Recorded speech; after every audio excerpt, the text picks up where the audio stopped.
What is up guys, this is Linthio, coming at you with a discussion video today about the power creep and how evident it is in this format and the future formats. There was an interesting duel video that I recorded at my locals against Spellbooks and Quillforts, and it just showed that how much the meta has changed since not too long ago. Now, Spellbooks, if you didn't know, got smashed 2-0 and the rounds are about less than 5 minutes each because Spellbooks just got ripped apart. If we remember not too long ago, Spellbooks were a meta deck, very high tier, even verging on tier 0.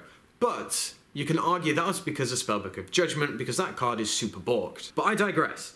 The discussion is meta decks and the meta and this power creep that seems to be edging up quite high right now. Do I have a worry? Possibly. The game is quite high-paced. The game is quite broken at this current moment in time.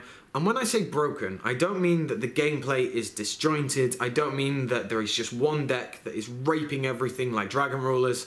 No, I think it's interesting. Why do I think it's interesting? Well, what I mean is there are a lot of decks out there now that are actually very, very, very, very good. Quillforts, Shadows, and Burning Abyss are the main top decks. But they are not just the top decks. There is Satellar Knights, which I think are an incredible deck still, and quite underrated. Future formats, got the Nacloths coming out, which are broken as hell. But they're not broken to the point where they beat everything hands down. There are still chances for other decks to beat them. So, this current meta, the future current metas, and the power creep is certainly an interesting one to look out for. We have a lot of really, really, really good cards coming out, and not just for meta decks.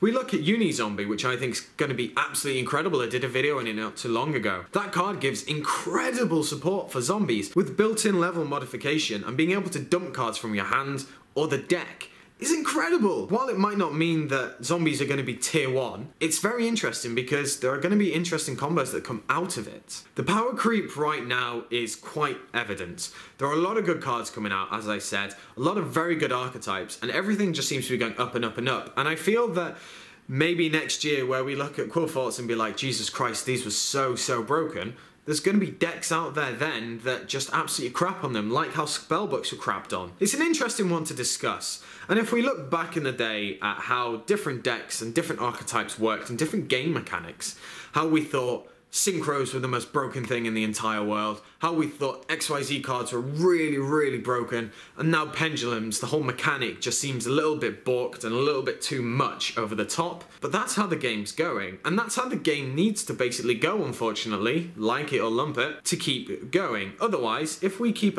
current trends like that, every single deck here to here is going to be on the same playing level, and the only way to get these decks dead and to keep these decks being promoted and people buying the product is to ban a lot of these. But that just means the ban list is going to grow and grow and grow and grow and grow. Eventually when Konami bring cards back off the ban list, it means that those decks that got hit are going to come right back up here. And it just means that people would be like, well, I'm just going to go back to them because they're cheap. The power creep in the game, and any game really, is a must. Whether or not it needs to be at this current curvature of power, that is down to yourself and down to Konami to decide, but it's still an interesting one to see, and one to keep an eye on.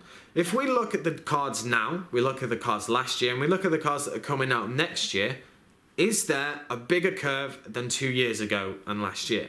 So I want to know what you guys think. Let me know down in the comment section below. Do you think the power creep is ramping up, or do you think it's just kind of, it's fine? So, as I said, let me know down in the comment section below. Give this video a like, comment, subscribe, and I shall catch you guys later.